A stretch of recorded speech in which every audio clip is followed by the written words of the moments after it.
este día en los minutitos que nos quedan acerca de la resurrección y yo. Dilo conmigo, la resurrección y yo. ¿Para qué me sirve a mí la resurrección? Me gustaría que buscaras en Lucas 24:6, el libro de Lucas. Aunque la resurrección está en los evangelios, yo decía, ¿por cuál me voy? ¿Por cuál me voy? Me voy a ir por Lucas, y me gusta el libro de Lucas porque es un libro que está dirigido más hacia una mente como la nuestra, escrita por un hombre inteligente, un médico. Lucas 24. Y bueno, no quería leer todo del 1 hasta en adelante, pero vamos a leerlo. Nada más quería leer el versículo 6, pero vamos a leerlo todo, por si hay alguna persona aquí que es la primera vez que escucha acerca de esta resurrección, es la primera vez que escucha acerca de cómo fueron estos acontecimientos. Me gustaría entonces enterarte. Lucas 24 dice: el primer día de la semana, muy de mañana, vinieron al sepulcro trayendo las especies aromáticas que habían preparado, y algunas otras mujeres con ellas. Y hallaron removida la piedra del sepulcro. 3. Y entrando, no hallaron el cuerpo del Señor Jesús. Aconteció que estando ellas perplejas por esto, he aquí se pararon junto a ellas 2 varones con vestiduras resplandecientes, y como tuvieron temor y bajaron el rostro a tierra, les dijeron: ¿por qué buscáis entre los muertos al que vive? No está aquí, sino que ha resucitado. Acordaos de lo que os habló cuando aún estaban en Galilea. Padre Dios, en esta mañana te damos gracias por tu amor, te damos gracias por tu bendición. Gracias, Señor, por esta resurrección que tú hiciste en tu Hijo Jesucristo. Gracias, Dios, porque a través de esa resurrección nos diste vida y diste sentido, Señor, a nuestro destino. Gracias, Señor, porque podemos estudiar ahorita en breves minutos, Señor, acerca de lo importante que es esta resurrección y cómo yo puedo vivir en ella, cómo yo, Señor, puedo tomar parte de esa resurrección y esperar la segunda, Señor, resurrección en ti, poder confiar en que mi alma, poder confiar en que mi espíritu, Señor, va a estar contigo por la eternidad. Ayúdame, Señor, a creer, ayúdame, Señor, a exponer. Limpia mis labios, Señor, y prepara los corazones, Señor, y prepara los oídos del taller del alfarero, Señor, para recibir esta palabra. En el nombre de Jesús, amén. Hay mucha gente que sigue preguntándose si Jesús verdaderamente resucitó o no. Yo sé que tú conoces, o quizá alguna de las personas que esté aquí en esta sala pueda de repente tener quizá un poquito de duda todavía acerca de si Jesús resucitó o no. Hay tantas teorías, hay tanta gente que ha estado escribiendo libros, haciendo documentales, haciendo películas, haciendo diferentes cosas, y que en su mente está ciertamente la duda: ¿será que Jesús resucitó de verdad?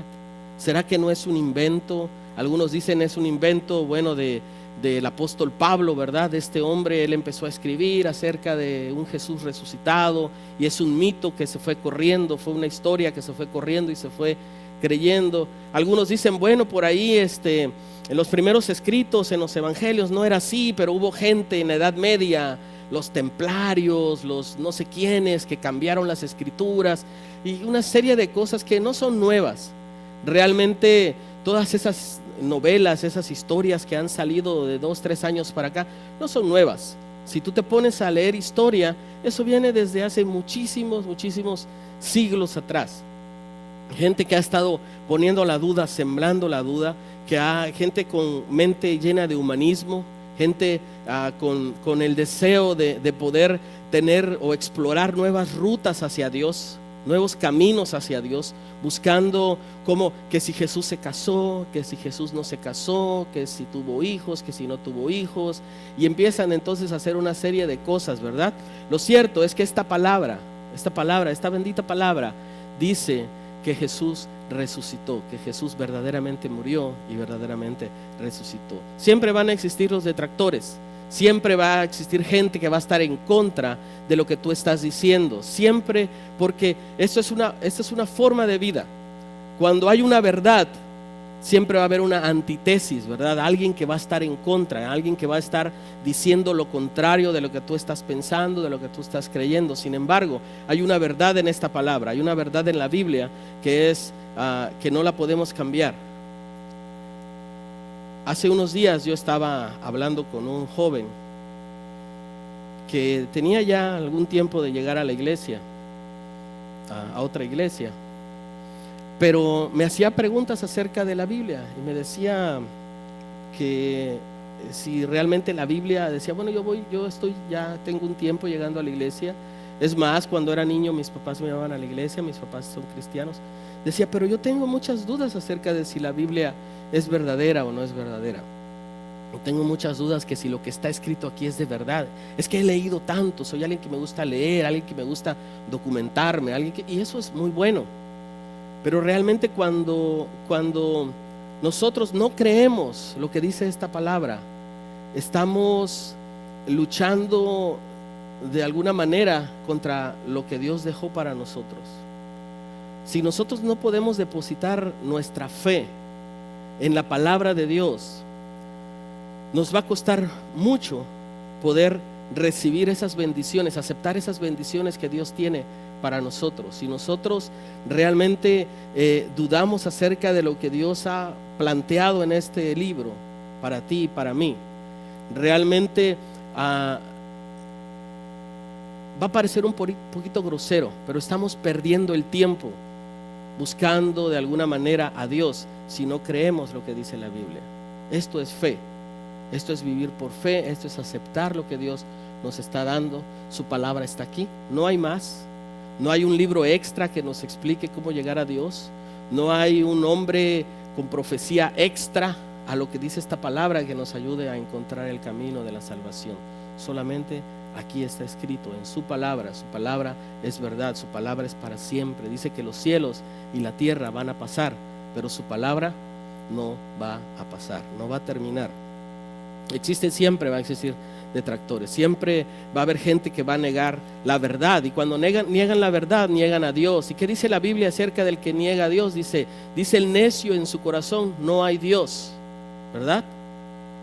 Y no se fijó la creación, no se fijó todo lo que Dios hizo, simplemente dice, no hay Dios. Y la Biblia dice que el tal es un necio, que tal es alguien que no tiene entendimiento. Es lo que dice la Biblia acerca de las personas necias. En la Biblia hay diferentes momentos en los cuales Jesús se aparece a la gente después de la resurrección. Empezamos leyendo acerca de estas mujeres. Dice que ellas muy temprano, ellas van a ungir el cuerpo del Señor, y cuando llegan, la tumba está vacía.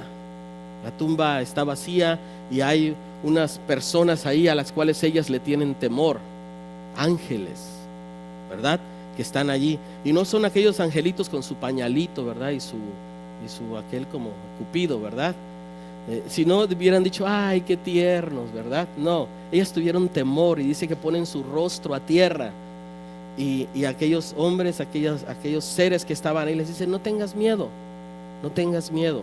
Si buscas a Jesús, dice, Él ha resucitado, no lo busques aquí. Acuérdense lo que Él les dijo. Y Jesús en varias ocasiones les dijo a sus discípulos y les dijo a la gente que iba con ellos que Él iba a resucitar, que Él iba a volver a la vida. Y ellos no podían entender, ellos no podían comprender lo que Jesús estaba diciendo. También se acercó a unos hombres que iban caminando por ahí, aquellos caminantes de Emaús, ¿verdad? Esa historia tan hermosa de dos hombres que van por ahí desilusionados, van en el camino. Parece que son más o menos 30 kilómetros de distancia desde Jerusalén hasta donde ellos iban, y dice que van por el camino y van desanimados, van golpeados por la vida. Han pasado ya 3 días desde que su maestro fue muerto, y ellos realmente no saben qué hacer. Y quizá tú en algún momento de la vida has estado así, quizá en este mismo momento estás así, con muchas dudas, con muchas cosas en nuestra cabeza que decimos, ¿qué vamos a hacer? ¿Hacia dónde vamos a ir? ¿Qué camino voy a tomar? ¿Quién me va a venir a hablar y quién me va a venir a enseñar qué es lo que tengo que hacer? Realmente estos hombres venían discutiendo, venían a lo mejor tratando de animarse, pero en el tratar de animarse se desanimaban más y decían, ¿qué vamos a hacer ahora sin nuestro maestro? no eran los apóstoles, eran discípulos. Te recuerdo que Jesús, aparte de sus 12 apóstoles, Él tenía discípulos, ¿verdad? Vemos un momento en el que por lo menos había 70. Dice que envió a las ciudades que estaban por allí, ¿verdad? De dos en dos. Entonces, estos quizá eran uno de esos hombres, de sus discípulos, de sus seguidores, gente que va siguiendo a Jesús. Te tengo una noticia: si tú que has creído en Jesús, si tú estás siguiendo a Jesús, tú eres un discípulo o una discípula, si se puede decir, de Jesús, al igual que estos dos varones que iban caminando, y Jesús se les aparece. Y cuando termina esta historia, tú la puedes leer por ahí después, cuando termina esta historia y Jesús está con ellos, Jesús les explica, Jesús está enseñándoles acerca de qué es lo que tenía que pasar y cómo Él iba a resucitar. Cuando Jesús se va, ellos dicen: ¿de verdad? Le dice uno al otro: ¿no te diste cuenta cómo ardía nuestro corazón cuando Él nos explicaba todas las profecías y cuando nos explicaba todo lo que había de acontecer? Y ellos se dan cuenta que era Jesús. Hay otra ocasión en la cual un hombre está, uno de sus apóstoles está dudando, ¿verdad? Y hasta hay un refrán por ahí que dice: yo como ¿quién? Santo Tomás, hasta no ver, no creer. Y este hombre decía de la misma manera, decía: yo hasta que no ponga mis dedos sobre su mano horadada, hasta que yo no meta mi mano ahí donde fue lastimado por esa lanza, de verdad que yo no voy a creer, de verdad que yo no voy a estar convencido, yo no voy a estar satisfecho, mi humanismo, mi humanidad no va a estar satisfecha, porque yo necesito pruebas. Quizá era muy escéptico, quizá le costaba mucho trabajo creer, y muchos de nosotros a lo mejor somos así, nos cuesta un poquito de trabajo creer lo que Dios está diciendo para nosotros, creer que Dios está hablando y nos habla de una manera y nos habla de otra manera y nos habla de otra manera. Y bueno, es que ya estamos tan encarrilados en este caminar negando las cosas, que nos cuesta trabajo retroceder y nos cuesta trabajo decir: Señor, perdóname, ayúdame, quiero ahora caminar contigo. Pero a veces decimos: no, hasta que Jesús se me aparezca, hasta Jesús que venga, hasta que un ángel venga y me hable y me diga, entonces es cuando voy a creer. ¿Y qué creen que pasó? Jesús se le aparece, ¿verdad? Yo no sé qué habrá sentido, no sé si habrá sentido temor, no sé si habrá sentido miedo, no sé si habrá sentido vergüenza quizás, satisfacción, no lo sé. Lo cierto es que Jesús le dice: aquí estoy, aquí están mis manos horadadas, ponlas, cerciórate que soy yo. Es un Jesús resucitado. Hay pruebas acerca de su resurrección, hay pruebas en este libro sagrado, también hay de historiadores, pero bueno, de esos no vamos a tomar en cuenta. Vamos a tomar en cuenta, si tú eres alguien que te gusta leer, empieza a buscar un poquito acerca de qué dice la historia, qué dicen los romanos, ¿verdad? Historiadores romanos, qué dicen acerca de todo esto, acerca de Jesús, este Jesús vivo y este Jesús resucitado. Nosotros tenemos que creer acerca de que este Jesús está resucitado. Pero ahora viene la pregunta: ¿para qué me sirve a mí la resurrección? ¿Para qué te sirve a ti y para qué me sirve a mí la resurrección? Bueno, ok, yo creo que Jesús ha resucitado, yo creo que Dios tuvo un plan perfecto, naciendo a Jesús, criándolo como un pequeño, siendo un joven, siendo un hombre predicando la palabra, muriendo en una cruz y resucitando. ¿Y qué a mí? ¿Eso en qué me beneficia? ¿Eso a mí, qué tiene que ver? ¿Cómo me llega a mí? ¿Y sabes qué? La resurrección es un arma poderosísima. Cuando tú y yo sabemos que tenemos un Dios vivo de nuestra parte, cuando tú y yo sabemos que tenemos un Dios, no un Dios de tenerlo ahí guardado nada más, sino un Dios que continuamente está contigo, un Dios que camina contigo, un Dios que está contigo en cualquier necesidad. Los niños me han preguntado acerca de que si Dios, cuando ellos están en la escuela y están haciendo algo mal, Dios está ahí con ellos. Y les respondo: pues sí, Dios está ahí contigo, porque Dios es un Dios vivo, es un Dios omnipresente, es un Dios que está en todo momento y que no se va a ir, está ahí.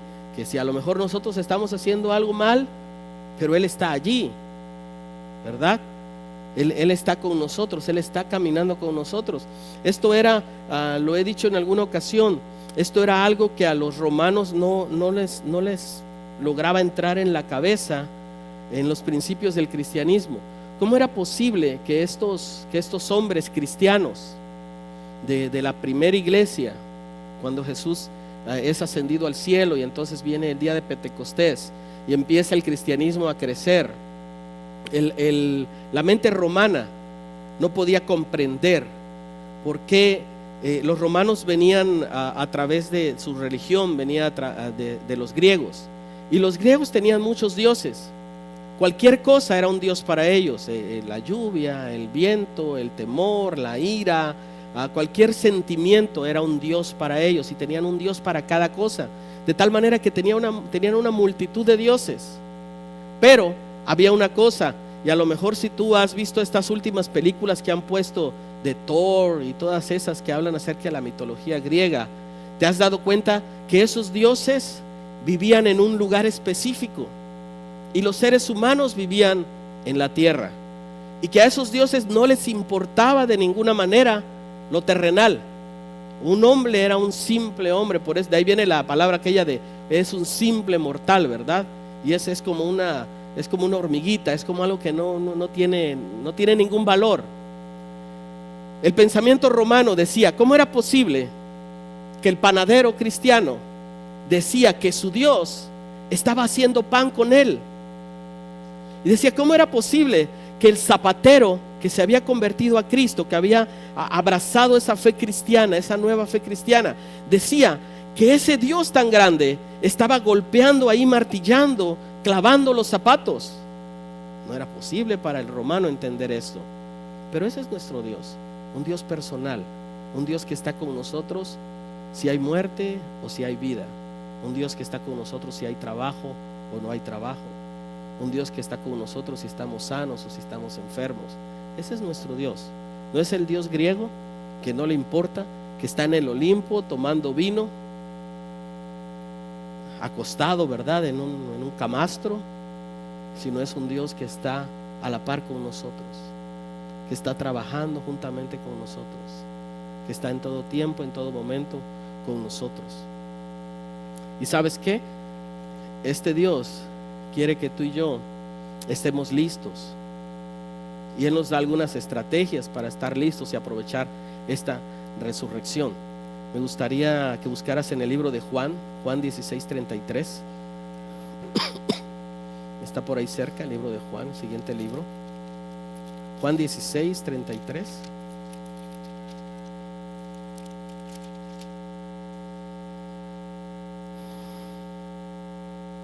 Está hablando Jesús.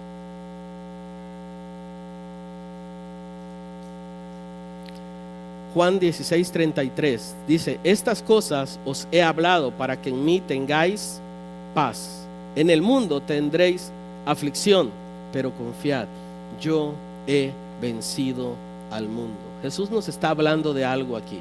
Nos está hablando acerca de que en el mundo vamos a tener aflicciones, en el mundo vamos a pasar necesidades, porque ese es el mundo y de eso se trata.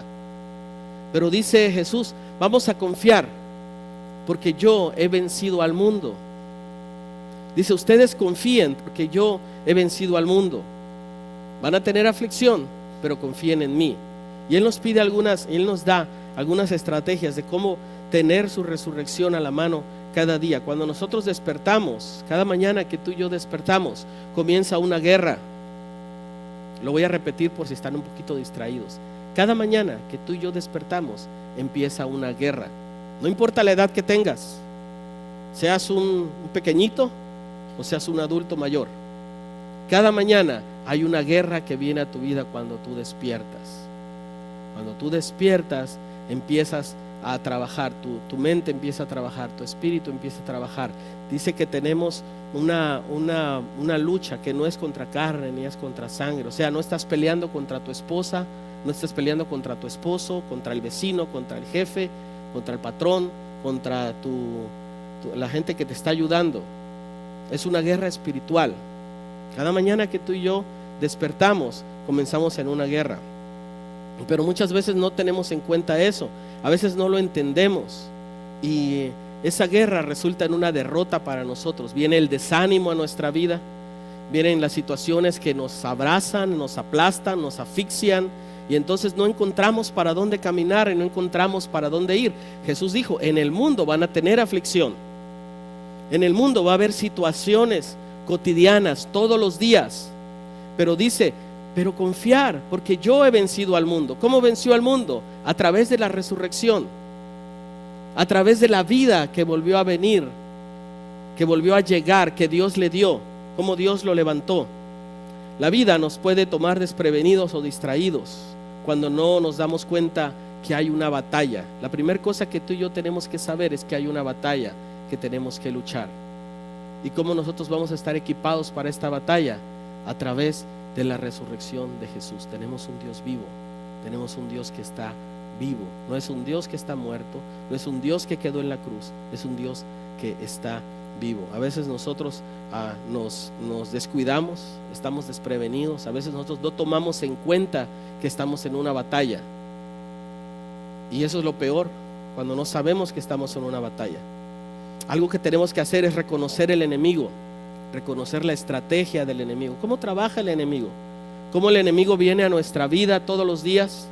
¿De qué manera llega? Y ponte a pensar, cuando despiertas, ¿qué es lo primero que viene a tu mente?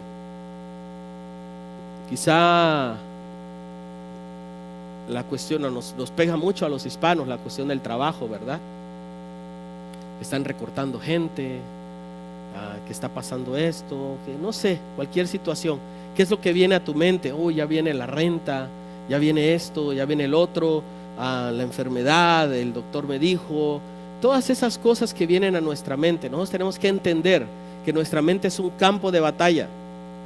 Tenemos que saber que nuestra mente, cuando nosotros despertamos, enseguida el enemigo va a venir a batallar con nosotros y a tratar de apartarnos de este pensamiento de que tenemos un Dios vivo que puede ayudarnos. Dice Jeremías, clama a mí y yo te responderé, porque tenemos un Dios vivo, pero lo olvidamos y entonces empezamos a pensar en cualquier otra estrategia. Tenemos que reconocer la estrategia del enemigo, tenemos que conocer la verdad. Dice, van a conocer la verdad, y la verdad ¿qué? Los hará libres. ¿Cómo nosotros podemos reconocer lo falso? Conociendo lo verdadero, ¿verdad? ¿Sí o no? Cuando era yo jovencito y empecé a darme cuenta de que yo necesitaba, escuchen la palabra jóvenes, yo necesitaba unos buenos tenis, una buena marca. Yo necesitaba ropa de buena marca. Entonces, por ahí de repente veíamos algunos tenis que traían la marca, pero nosotros nos dábamos cuenta, ¿verdad? Empezamos a ver, en la parte de aquí adentro, en la lengüeta, tiene que traer tal símbolo, si no, no es original. O en la parte de abajo, ¿verdad? Lo mismo con la ropa, decías, no, esa no es original. Entonces, cuando papá o mamá te querían por ahí traer algún tipo de ropa o algún tipo de zapatos, tú enseguidita te dabas cuenta que lo había comprado ahí en lo chafa, ¿verdad? ¿Por qué? Porque conocías lo original. De la misma manera, tú y yo tenemos que conocer la verdad. Dice, vas a conocer la verdad y la verdad te va a hacer libre. Cuando nosotros conocemos la verdad nos hace libre. Podemos identificar lo que es falso. Tú y yo tenemos que conocer la verdad, y la verdad está en esta palabra. La verdad está aquí. Tomemos un tiempo para conocer la verdad. Leamos esta palabra, edifiquémonos en ella, escudriñemos las escrituras, porque en ella está la salvación, porque en ella está la vida eterna. ¿Cómo entrenan a la gente en los bancos? Les dan fajos de dinero y les piden contarlos. Les dicen, cuéntalos. Ellos empiezan a contar, ese es su entrenamiento, a contar los fajos de dinero, a contar. Y después de un tiempo de estarlos entrenando así, les meten uno falso. Entonces ellos con el puro tacto están contando, y sienten el falso. Y dicen, este está raro, su textura es diferente, este no se parece a los demás. ¿Cómo lo lograron? Entrenándose con el verdadero, con los verdaderos, ¿verdad? Entonces, conoceréis la verdad y la verdad os hará libres. Tenemos que reconocer la estrategia del enemigo, cómo el enemigo viene a golpearnos con mentira, cómo el enemigo viene a golpearnos con cosas que no están en esta palabra, que Dios no ha dicho de ti, y nosotros la creemos, y nosotros a veces la vivimos. Otra cosa es que tenemos que vestirnos con la armadura que Dios nos ha dado. ¿Sabes dónde está la armadura de Dios? Efesios. ¿Efesios qué? Vamos a buscarlo. Efesios 6, correcto. Efesios 6. Efesios 6, desde el 10 más o menos. Vístete de la armadura espiritual, y esa está descrita en Efesios 6:10, y te la voy a describir de alguna manera pieza a pieza. No te la voy a poner exactamente como está aquí, pero voy a alterar un poquito el orden para que vayamos. Dice: por lo demás, hermanos míos, fortaleceos en el Señor y en el poder de su fuerza. Vestíos de la armadura de Dios para que podáis estar firmes contra las acechanzas ¿de quién? Del diablo. El diablo está acechándonos todos los días. Cada mañana cuando tú te levantas hay una batalla, y es el diablo el que está al frente de la batalla, el que está golpeándonos con ideas, el que está golpeándonos con situaciones. Pero si nosotros conocemos la verdad nos hace libres. Es importante que entendamos esto. Vamos a ver aquí en Efesios 6, si tú lo vas a ir marcando por ahí.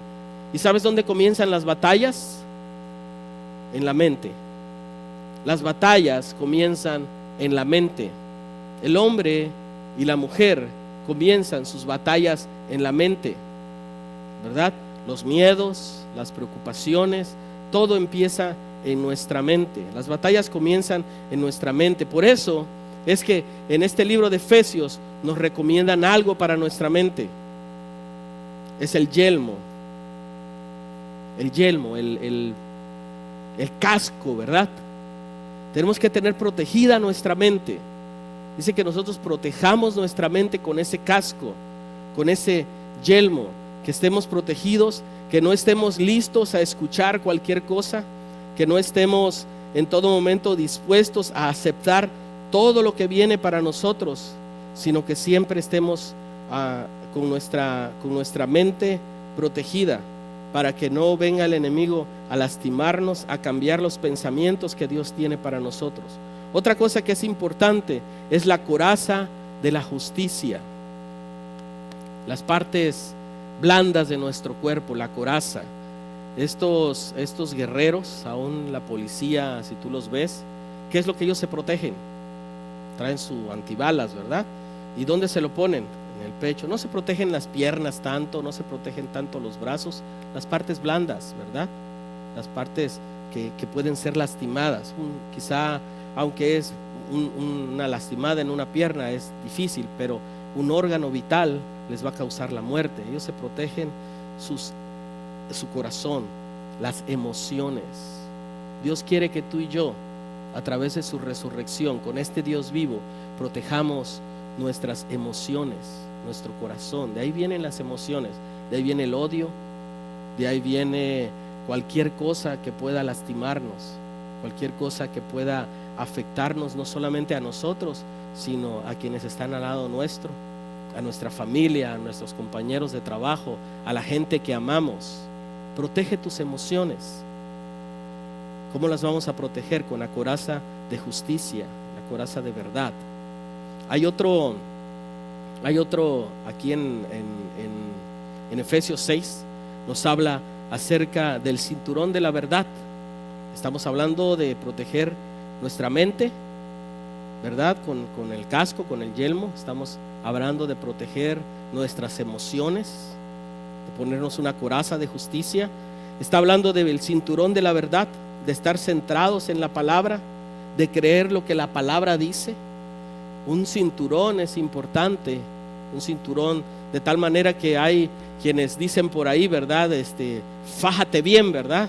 Fájate bien, ponte tu cinturón bien apretado, cuando quieren decir como que te hagas un hombre responsable, que te hagas un hombre de carácter, ¿verdad? Te dice, tienes que ir bien fajado, ¿verdad? Bien apretado con el cinturón de la verdad.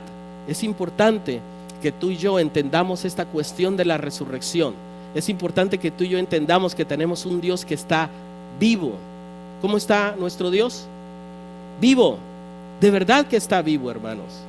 Y Él quiere que nosotros estemos prestos en todo momento.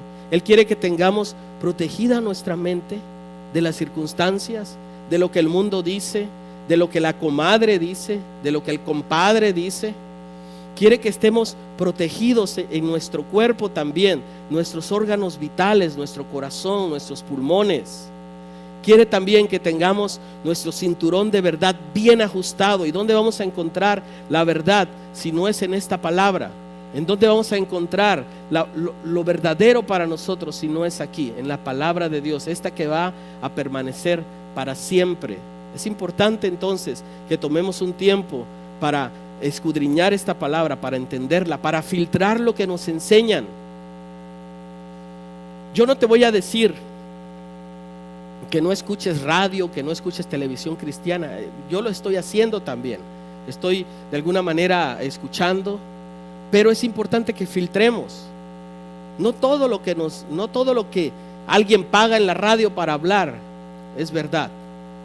Tú tienes la capacidad de filtrarlo a través de la Biblia. Tú tienes la capacidad de ir y si algo escuchaste y te pareció interesante, voy a ver qué es lo que dice Dios. Ya escuché lo que dice el profeta, ya escuché lo que dice el apóstol, ya escuché lo que dice este hermano.